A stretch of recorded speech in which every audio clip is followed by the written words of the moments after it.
What is up, all of my beautiful dudes and dudettes? We are here today with the one, the only Worm Yagan, here to talk about one of the greatest archetypes ever created by Konami, worms. Yeah, well, I like to think is. Yeah, yeah, I try my best. So yeah, Worm Yagan is best known, of course, by their username for using Yep. worms and trying to get them to reach their competitive ceiling. How long have you been playing with the worm archetype? Well, what was that? I picked them up. It was mid 2019 because I started playing 2018. I wanted to pick up them for ages, and it was 2019 when I actually went out, picked them up. I sold Orcust to pick up the deck because I was like, this is much cooler. So you were in the middle of toss format and you were like, Yep. "You know what I want? I want to play a light reptile flip deck from 2011." Yeah. Because I picked up day one, I got given a copy of Worm Apocalypse, and I always try and keep him in the side deck with me. I love it. I love Yep. being able to see success with just ancient hidden arsenal dual terminal archetypes. Like Gabe, who just the other week almost made it to day two of YCS Minneapolis with his Naturia deck. Um, Yeah, I've been excited to see the deck. I've been looking at that deck for a little bit now. so I guess let's if you've got like a way to do it, we could do a worm deck profile. If not, I could just throw up like a dueling book thing on here. So I see you've um, got the normal ratio of, like triple Yagan, triple Zex, double Carderos. I've seen lists play anywhere from 1 to 3. I like the 2. Um, only I was back and forth in it. Yeah. only one Worm King, which that's ballsy. That's ballsy on your part. I respect that. And the I've been Worm testing with ages. Lynx. Yeah, why I'm interested in why you chose Worm Lynx. Well, it's going down the list of what monsters I want to set face down because I always want to have access to being able to flip stuff up.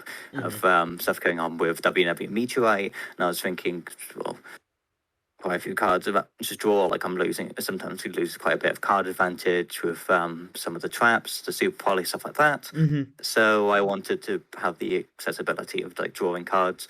I always go back and forth at him. He could. There's multiple like other things you could play in the deck. Of course, like I've seen people play stuff like tentacles, which I'm not 100% sure on. Mm-hmm. But these are what the ratios I came out with, and I feel pretty good with them. I always also go back and forth on 1 to 2 Carteros. It depends on what's going on, Mm-hmm. really. So we can see here you got 3 Zex, 3 Yagan, 2 Carderos, a Lynx, 1 Worm King, and then the Ogdoadic monster in between Lynx and King. I'll do it next. Yes, that's the Overlord. Yep. Why did you choose that one over all of the Um. other? Well, there are 3 main ones. There's 2 out of Alex is out on which I didn't want to play because its effect to pitch cards your opponent's hand did not necessarily great against the element, Yeah. stuff like that. Don't want to do that.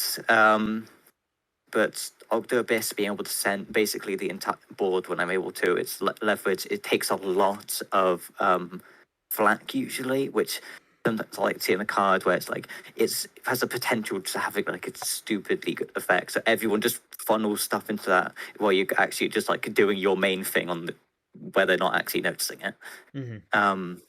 And then, well, of course, I feel like it's the primary choice of like meteorite when I usually go to end phase and want to summon something. Mm-hmm. But it goes back and forth between that and Worm King be able to pick off back row.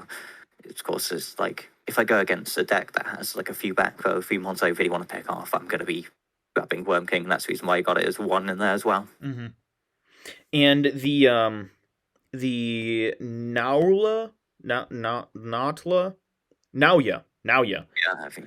Oh yeah, Yeah, yeah. Nauya is a Um, foolish burial, if I remember correctly. yeah. See, you pitch it from hand to send a light reptile from deck, and also on summon it can search an Ogdoadic spell trap. So it's either gives you the ability of getting Ogdoadic Hollow, which is a trap, a continuous trap for one to play.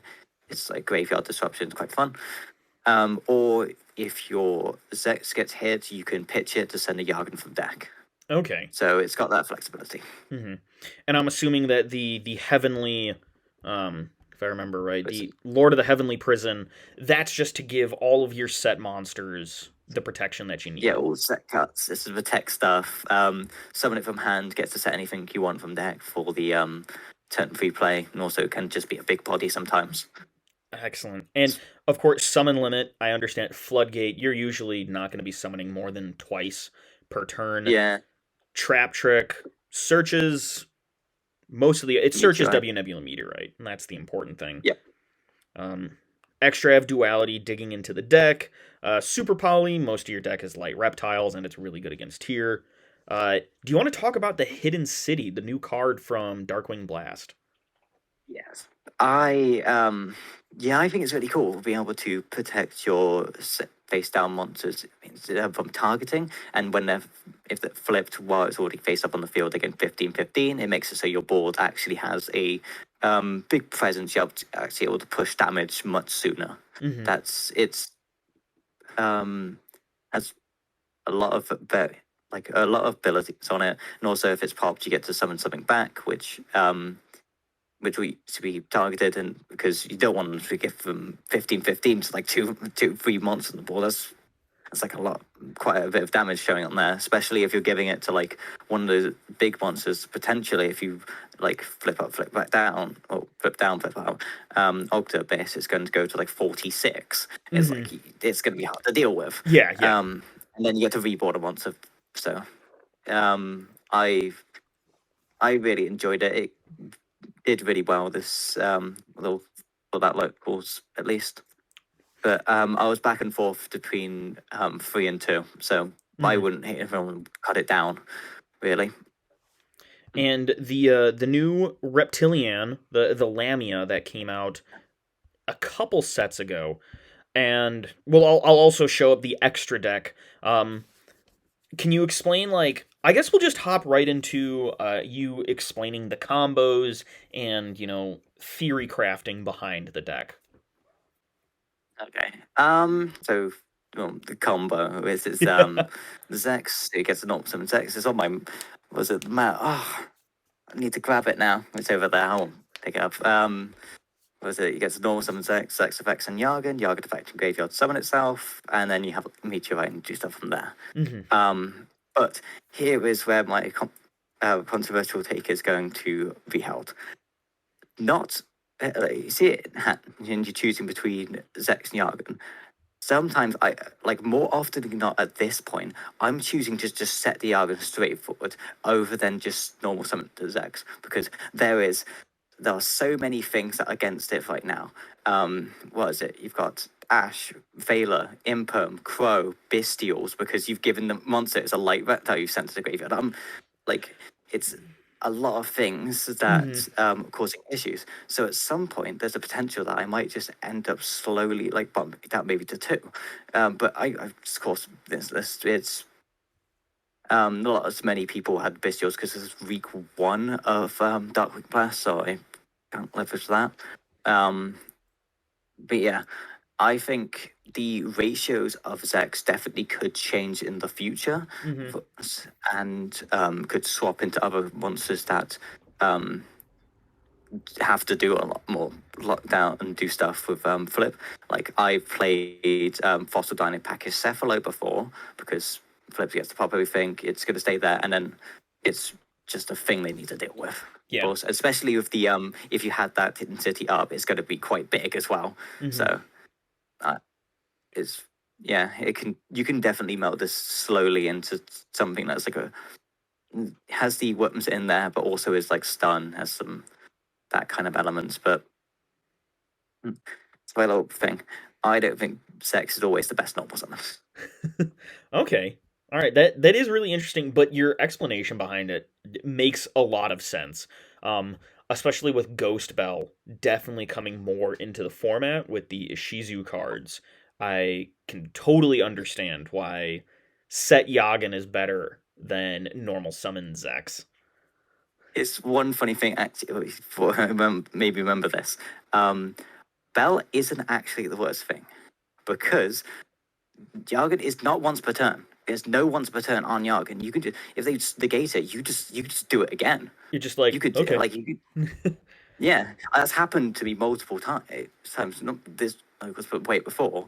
Um, I've activated it. They've like got my stuff, anything like that. It was trying to summon it back. I said, okay, use it again because, well, normal circumstances it will never come up that you summon it again because if it'll banish it when it leaves the field, it hasn't been gone up and back down. But it'd be like hard to actually leverage that fact. But Yeah. yeah, if you get if there's a lot of if it ever comes to a weird format where it's just like a lot of just Bell and Scott Meister, something like that for some reason. Graveyard like it negates graveyard or something like that. So there's a lot of negate boards but don't have like banishes. Yeah, it's really funny. That's pretty awesome. I like that. Um, is there any sort of like theory crafting that you yourself want to talk about to sort of like explain why more people should learn how to play worms? Bob stuff. The Lamia is quite fun because main monsters you're going to have on the board sticking around are the level 4 reptiles.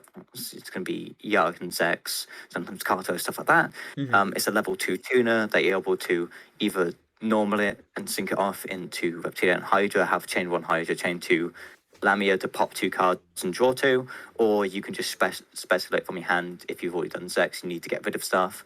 Especially your hand, you take some damage, but then you get to sync it off, you get to pop a card, you get to draw. So it draws you into more like more of the traps you want to see.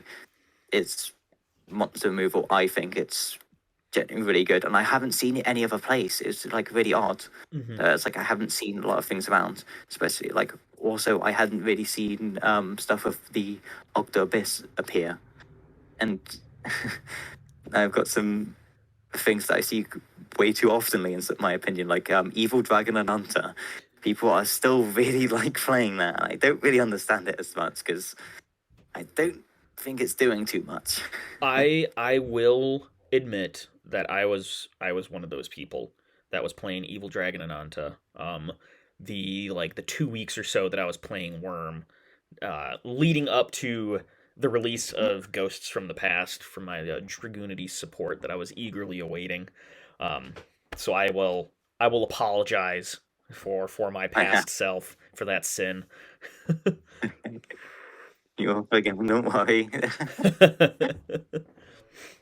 um It's yeah. Well, thank you for this, for like explaining your deck. Is there anything that you'd like to change going forward on it? Or do you feel like because of the way that people are going to start side decking or even main decking Graveyard Hate due to the Ishizu cards, do you feel like Worm would be a good deck to play going forward? Or if somebody wants to get into it, they should wait until the Ishizu stuff calms down? Like I think you've definitely still got the ability to do stuff with it. It's going to be mainly you're going to be just setting Yagan. As I said before, Zex isn't going to best normal going forward because of how much hate you've got against it. You're probably best off just kind of merging it with like a lot of stun elements, like like the fossil Pachycephala, you've Mm-hmm. got multiple other things. You also have the new flip support that came out. You could mix it with Tindangle. I've seen people play Penguin Squire in the deck to special it and be able to make a synchro into like Crocodragon or Dragite. Stuff like that. Mm-hmm. There are like lots of different engines you could think with. So I don't think necessarily this is always going to be best, but it's always going to be like you want your Yargans, you want your access to like meteorites. But there are like so many varieties of playing this deck. Like I definitely think at any point you could just pick it up and just play what you want. I've always going to have like multiple gonna have tons of different builds of this Uh-huh. in every form. I'm gonna be tinkering with stuff, and I can always, if anyone asks, want a special build of like Prediction Princess, Tentacle, Shadows, anything like that. Just you could just tell me, and I'll be around, and I'll tinker something up for you. That's my favorite part about this game. Definitely, I love making something new with if that's messy now with the goatee stuff, as you might have seen last week with my odd list. Your odd list that did really well. Folks, I'm gonna put a link to Worm Yagan's Twitter. Please go to his YouTube, subscribe, hit that notification bell. Let's give him all the support. Go to his Twitter, follow him, Thank you. all of that. And if you enjoyed this, please do not forget to like, subscribe, and hit the notification bell. I'm trying to get to 2,000 subscribers. Sure you can. Trying to get to 2,000 subscribers so that we can play Ally of Justice at the Remote Duel YCS this December. All right. Is there anything that you'd like to say while we close this video out? Hit me up if you've got any wacky deck ideas. I'm taking them all. I'm going to take them to the top. And I don't know. I'm going to try my best with uploading consistently soon, 2 to 3 videos a week. Hopefully I can stick to it. If I don't, tag me wherever you like. Awesome. Well, thank you, and have a fantastic day, all of my beautiful dudes and dudettes. Yeah.